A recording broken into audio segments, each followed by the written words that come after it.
Thank you very much, Mr. Chairman, and welcome, Mr. Secretary. This is our first substantive hearing dealing with the devastating actions that the Trump administration has taken in the first 3 months of 2025, actions planned and predicted by Project 2025.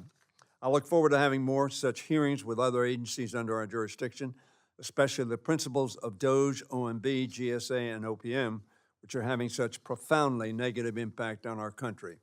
What we've seen in the first 100 days of this administration is unprecedented, and so the polls tell us, disturbing to the American people. An irresponsible, incoherent tariff policy has plunged the Americans and global economies into chaos. These past 3 months, the American economy shrank for the first time since the final days of the pandemic.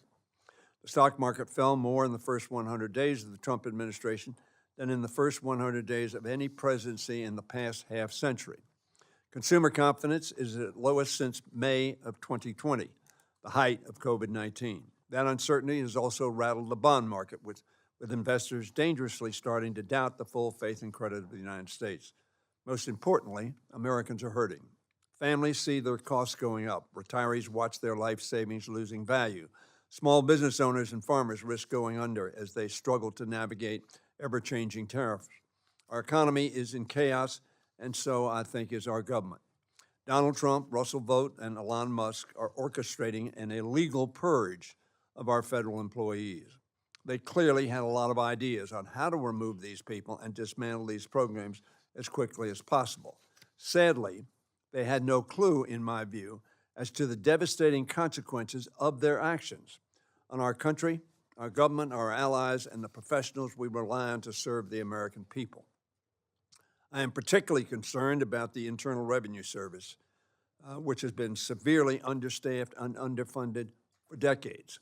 So far, the Trump administration has forced the IRS to cut as many as 11,443 employees, or over 11% of its staff. That includes 6,700 workers who were fired at the height of this most recent tax session. Now the administration is planning to reduce the IRS workforce, I understand, by another 40,000 jobs, or 40%. That includes up to half of the IRS enforcement staff. Additionally, Trump's 2026 budget cuts funding for the IRS by 20%. These actions at IRS, in my view, and every other government office, have bludgeoned morale, destroyed efficiency, and increased waste. Cutting back on IRS enforcement makes it easier for the wealthiest individuals and corporations to cheat on their taxes and get out of paying what they owe.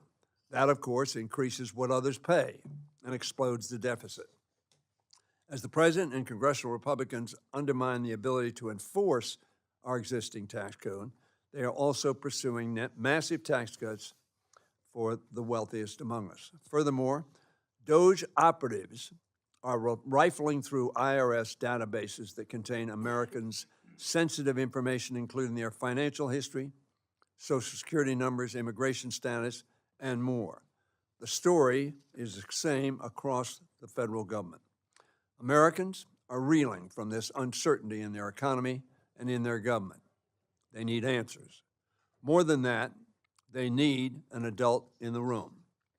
That is the role I hope the Treasury Department plays, and Mr. Secretary, in particular, yourself.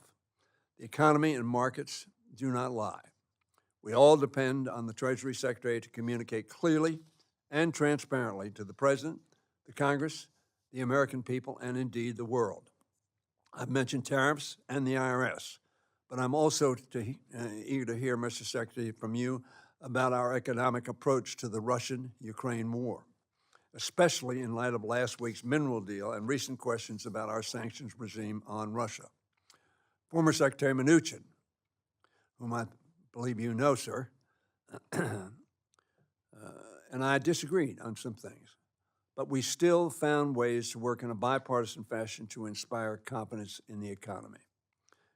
Mr. Secretary, I look forward to doing the same with you. Thank you, Mr. Chairman.